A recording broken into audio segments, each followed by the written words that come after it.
இந்தாங்கத்தை சுட சுட காப்பியும் பச்சையும் இருக்கு தின்னுங்கத்தை. மர்மோல என் மோளுக்கு போன் போட்டு ஒரு நாள் கிட்ட ஆச்சு. போன் போடா என்ன ஏதுன்னு கேப்போம் எப்படி இருக்கான்னு. ஹலோ நாத்து எப்படி இருக்க? இருக்கே நீ இருக்கே ஏதோ இருக்கே.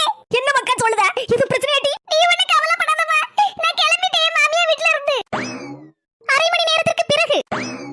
எடி பெரிய பியாக்கல தூக்கிட்டு வந்திருக்க. எனக்கு என் மாமியாருக்கு சண்டமா. அதான் பேக்க தூக்கிட்டு வந்துட்டேன். ஒரு மாசம் கிட்ட தான் இருக்க போறேன்.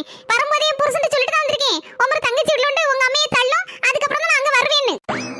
என்ன மர்மோல பியாந்த பத்தி முடிச்சிட்டு இருக்க? உனக்கு எனக்கு இப்பதான் கொஞ்சம் முன்னால சண்டை. எவ்வளவு பியாக்க எடுத்து வச்சிருக்கோம் அது தூக்கிட்டு வா. சண்டையா? கொஞ்சம் முன்னால கூட நல்லதானே இருந்தாவோ. ஆமா உங்க பேக்க நான் தூக்கி கொடுத்து தாரேன். எனக்கு வேற சுவாலி இல்ல. கொஞ்சம் முன்னாலதான் எனக்கு உங்க அண்ணி கறிக்கும் சண்டை. அதான் நான் பியாக்க தூக்கிட்டு எங்கயாவது போலாம்னு நினைச்சிட்டு இருக்கேன். என்ன நீ இப்படி எங்க அம்மையை வீட்டை விட்டு விரட்ட அளவுக்கு சண்டை போடுதியா? உனக்கு வந்த ரத்தம் எங்களுக்கு வந்த தக்காளி சட்னியா? நீ மட்டும் உன் மாமியா கறியை வெளியே வரட்டி விடுவ, நான் மட்டும் வரட்டி விடக்கூடாதாக்கோ. அதான் வரட்டி விட்டுட்டேன். உங்க அம்மா எங்கேயாவது ஒளியட்டும்.